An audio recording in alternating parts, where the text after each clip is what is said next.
Olá pessoal, hoje vamos dar continuidade aos estudos do desenvolvimento do capitalismo no Brasil.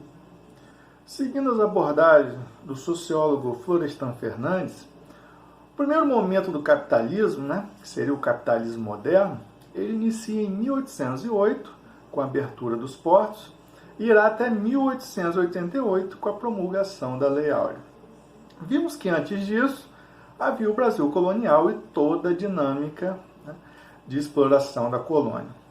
Com a chegada da família real ao Brasil, fugida das ameaças de Napoleão, nós vamos ter uma série de acontecimentos que vão dinamizar o capitalismo no Brasil. Lembrando que nesse momento o Rio de Janeiro já era a capital devido à descoberta de metais preciosos na região de Minas, Goiás e Mato Grosso, e seu porto viria a se tornar o mais importante para esse escoamento. E logo em janeiro de 1808, Dom João VI assina a Carta Régia. O que era a Carta Régia? Ela permitiu o Brasil comercializar seus produtos com outros países, além de Portugal. Até ali existia o Pacto Colonial, que era o comércio só entre metrópole e colônia. E o comércio, a partir daí, se daria com nações amigas, principalmente com a Inglaterra, com impostos a 15%, enquanto para o restante dos países seria 24%. Então o Brasil aí se abre para o mundo. Evidente que o fluxo de produtos vai aumentar e muito. Não só pelos negócios com outros países, mas para atender aquela corte que estava instalada no Brasil. Cabe lembrar que, nesse momento, o café começa a apontar como principal commodity agrícola. E a proclamação da independência, a instalação, consequentemente, do Império, as lavouras de café só se intensificam. A importância do café para o PIB nesse período foi tão grande que ele só vai decair lá em 1929, com a crise. Só que, mesmo com a independência, nós continuamos dependentes de outros países. E o custo da vinda da família real e da independência, inclusive, foi bastante alto.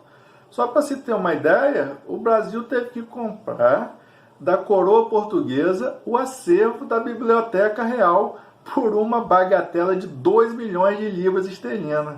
Parece piada, mas é verdade. O acervo está lá na Biblioteca Nacional do Rio. Isso sem contar com outras indenizações e dívidas econômicas com o exterior, que tornaram nossa dívida externa histórica. Alguns atores, inclusive, chegam a questionar se a independência nossa não foi comprada. De qualquer forma, nós nos tornamos independentes e surgem tentativas de atividades industriais espalhadas pelo Império. Nesse momento, nós vamos lembrar de um nome importantíssimo no processo de implementação de setores industriais. Estamos falando de Irineu Evangelista de Souza, o Barão de Mauá e depois Visconde de Mauá. Mauá inicia com pequenos investimentos e acumula capital. E sua visão e seus investimentos são macros. Foi à Inglaterra conhecer de perto a Revolução Industrial, o capitalismo, as inovações. Inicia aqui a indústria naval, funda a Companhia de Iluminação a Gás do Rio, a Companhia de Navegação a Vapor do Amazonas e constrói a primeira ferrovia do país, a Companhia de Estrada de Ferro, por onde circulou a primeira locomotiva baronesa. Mauá também fundou o banco, trabalhou na atividade financeira. Ele queria modernizar o Brasil, só que suas ideias liberais e abolicionistas encontraram opositores ferrenhos no Império, inclusive bateu de frente com o imperador. Então, todo esse equipamento ferroviário, é preciso lembrar que foi comprado da Inglaterra. Só depois nós andamos com as nossas próprias pernas. Então, a ferrovia, ela impulsiona o capitalismo, impulsiona nossas exportações. O café, que era o nosso principal produto. E as várias fábricas foram criadas para atender a mecanização do café, o que ajudou a impulsionar também a indústria brasileira.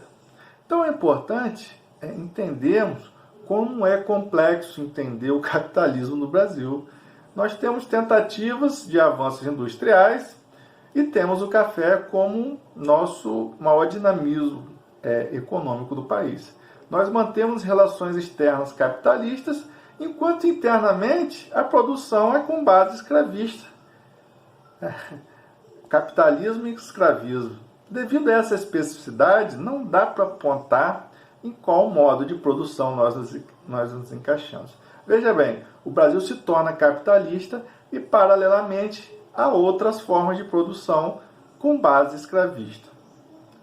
O que precisamos refletir nesse primeiro momento da emergência e expansão desse capitalismo moderno é que foi um momento de maior circulação e produção de mercadorias e começa a consolidar as relações capitalistas. Nós temos um mercado capitalista moderno, num contexto nacional e internacional, mas, ao mesmo tempo, somos um capitalismo dependente. Outro ponto que devemos refletir é sobre a concentração de renda na mão de poucas pessoas. Foi nesse período, inclusive, promulgação da Lei das Terras, em 1850, só quem podia pagar é quem levava. Isso excluía toda a população pobre de escravos. Tendo as elites agrárias, ela norteava essa dinâmica econômica e política do país. Inclusive, elas vão potencializar, a partir do café, o investimento na indústria. Permanência de poder. A burguesia brasileira, ela não andou com suas próprias pernas. Ela precisava controlar o Estado e, com isso, a desigualdade foi gritante. Não houve uma abertura de acesso à terra ou aos meios de produção. E, paralelamente à escravidão africana, já começavam a chegar imigrantes, os colonos europeus, para as lavouras de café. Aí está outra complexidade. Havia uma liberdade dos colonos, para utilizar as suas remunerações, mas eles estavam em regime de colonato, ou seja, estavam amarrados à terra, presos à terra. Ou seja, os trabalhadores estavam diretamente nas mãos da elite. E o que a elite fez, foram processos de reinvenção das relações de produções anteriores. Não houve uma ruptura. Então, o setor agrário se tornou a potência dominadora do Brasil até hoje. Basta a gente olhar para o Congresso Nacional e lá está a bancada ruralista, defendendo o interesse da indústria e do agronegócio. Essa foi a emergência, esse momento do capitalismo moderno brasileiro. Ok?